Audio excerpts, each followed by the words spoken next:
Red టీవీలో మీ వ్యాపార ప్రకటనల కోసం ఈ నంబర్ ని సంప్రదించండి 6281747728. Hi viewers, welcome to our channel. ప్రస్తుతం మనతో పాటు అమరావతి బహుజన జేఏసీ పోతుల బాలకోటయ్య గారు ఉన్నారు. వారితో ఒకసారి మాట్లాడదాం. సార్ నమస్కారం. సార్ నమస్తే సార్, టీడీపీ జనసేన కలిపి మరి మొన్న చూసాము 99 మంది అభ్యర్థుల లిస్ట్ అయితే ప్రకటించింది. ఇటువైపు చూసుకుంటే వైసీపీ దాదాపు విడతల కొద్దిగా ఒక 80 వరకు అయితే ప్రకటించడం జరిగింది. సో ఇటేమో వైసీపీలో చూస్తే ఎంతోమంది ఇన్ఛార్జీలు మార్చేస్తున్నారు, కొంతమంది రిజైన్లు చేసి టీడీపీలోకి వస్తున్నారు, టీడీపీలో రాని వాళ్ళు వైసీపీలో షిఫ్ట్ అయిపోతున్నారు. అంటే ఒక షఫ్లింగ్ అయితే రెండు పార్టీల్లో కూడా జరుగుతుంది. మరి దీని దృష్ట్యా మరి వచ్చే ఏపీ పాలిటిక్స్ అంటే మీ దృష్టిలో మీరు ఒక ఉద్యమ నేత బహుజన జేఏసీ కాబట్టి మీ ఒపీనియన్లో ఈ పాలిటిక్స్ అన్ని ఎలా జరగబోతున్నాయంట?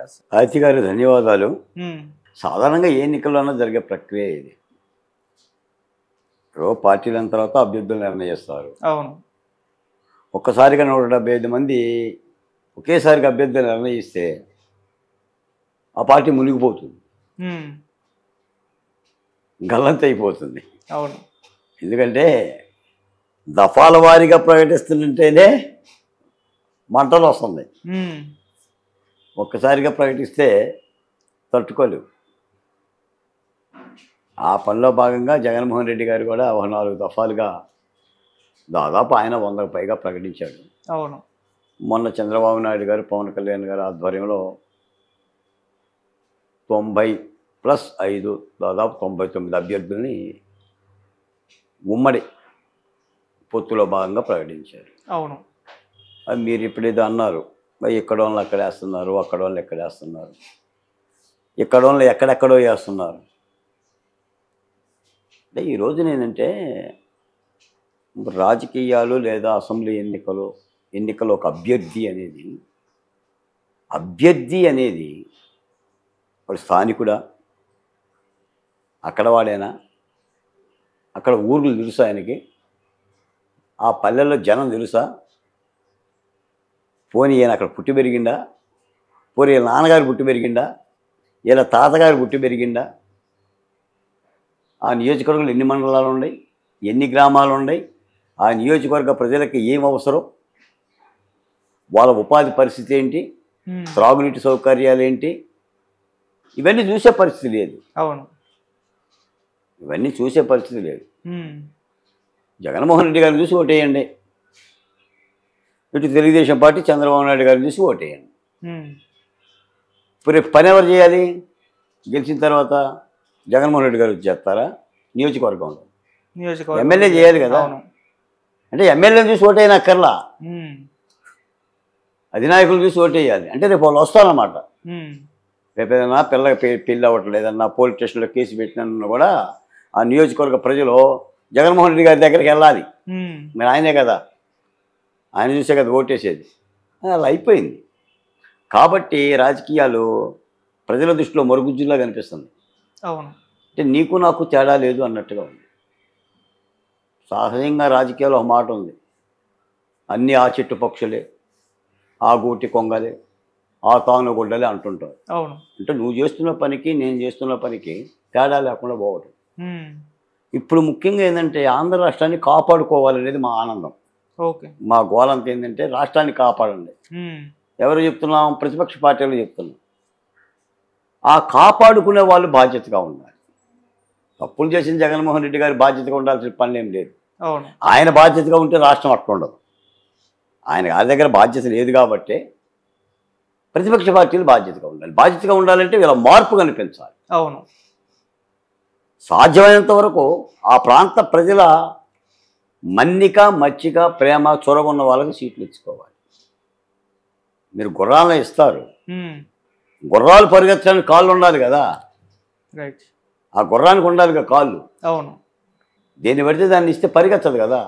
నాయకుడు పిలిపించినంత తర్వాత గుర్రం పరిగెత్తిద్దా? పరిగెత్తదు. గుర్రానికి దమ్ము ఉండాలి, ఆ ప్రజల్లో ఒక నమ్మకం ఉండాలి. ఈ విధంగా జరుగుతుంది. కాకపోతే ఏది ఏమైనా ఏంటంటే చాలా తీక్షణంగా ఆంధ్రప్రదేశ్ ఎన్నికలు జరగబోతున్నాయి. జగన్మోహన్ రెడ్డి గారు గతంలో మీకు చాలాసార్లు చెప్పా, జగన్మోహన్ రెడ్డి గారు వైసీపీ పార్టీ ఏదో ఇలా తోసేస్తే పడిపోయే పెట్టకూడేం కాదు. అవును. అలా నెట్టేస్తే పడిపోయే మట్టి కూడా కాదు. రాజకీయ పార్టీ ఆయనకుండే హంగులు ఆయనకుండి, ఆయనకి రాష్ట్రంలో హంగులు ఉన్నాయి, కేంద్రంలో హంగులు ఉన్నాయి.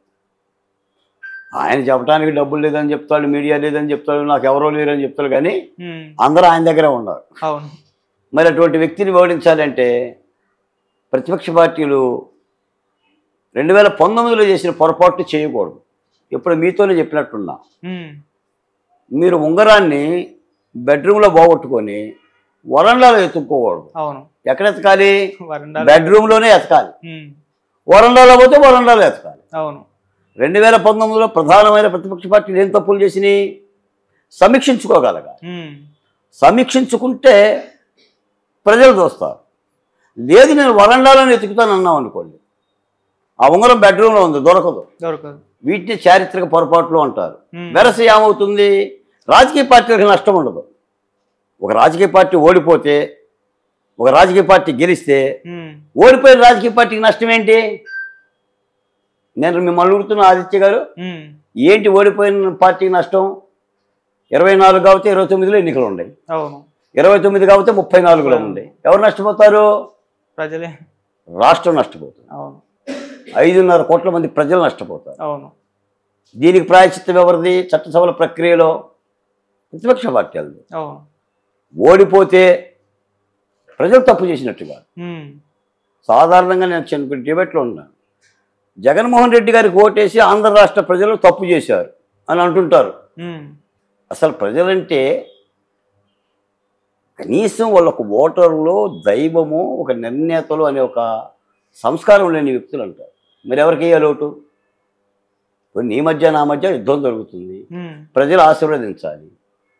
మీరు మీ పద్ధతిలో ప్రజల్ని మన్నిక మీరు చొరగొనాలి, నా పద్ధతిలో నేను చొరగొనాలి. ఆడు మీకు ఓటేస్తే ఓటేసినోడు తప్పునోడు అని చెప్పేసి అంటే నాకేస్తే మంచోడా? మరి 2014లో నాకేశాడు, అప్పుడు మంచోడా? అంటే తప్పుని ప్రజల మీద నెట్టకూడదు. మనది బాధ్యత. చైతన్యవంతంగా లేకపోతే ప్రజలను చైతన్యవంతం చేయాలి. రాష్ట్రం ఏం కుదేలవుతుందో చెప్పగలగాలి. రాష్ట్రంలో సంక్షేమ పథకాలు ఎక్కడ కల్పిస్తున్నాయి, ఉపాధి అవకాశాలు ఎక్కడ ఉన్నాయి, ఉద్యోగ అవకాశాలు ఎక్కడ ఉన్నాయి, రాష్ట్ర ప్రభుత్వం ఇసుకలు అమ్ముకుంటుంది, మద్యం అమ్ముకుంటుందో మన ప్రజలు తీసుకెళ్ళాలి. ప్రజలను చైతన్యవంతం చేసేవాడు నాయకుడు అవుతాడు. వాళ్ళకి ఆ చైతన్యము కనుమిప్పు కలగకపోతే పరుగెత్తుకొని మన దగ్గరకు వచ్చేసి ఓటేమి వేయరు. మీకు తెలంగాణలో కూడా 6 నెలల్లోనే రేవంత్ రెడ్డి గారు ఉద్యమ నాయకుడైన కేసీఆర్ గారికి ధీటుగా వచ్చేశారు. ఎందుకని ప్రజలను తట్టి లేపే విధంగా చెయ్యాలి. ఈ రోజున ఉమ్మడి మేము కూడా ప్రతిపక్ష పార్టీలకు మద్దతే పలుకుతున్నాం. జగన్మోహన్ రెడ్డి గారికి వ్యతిరేకంగానే పోరాటం చేస్తున్నాం. రాష్ట్రంలో పరిపాలన మారాలని కోరుకుంటున్నాం. కాబట్టి చాలా క్రియాశీలంగా, బాధ్యతగా, గర్వంతో కాకుండా గురుతరమైన బాధ్యతతో ఎన్నికల యుద్ధం జరగాలనేది బహుజన జేఏసీగా మాలాంటి వాళ్ళ యొక్క భావన. Correct sir. Right. Thank you so much sir.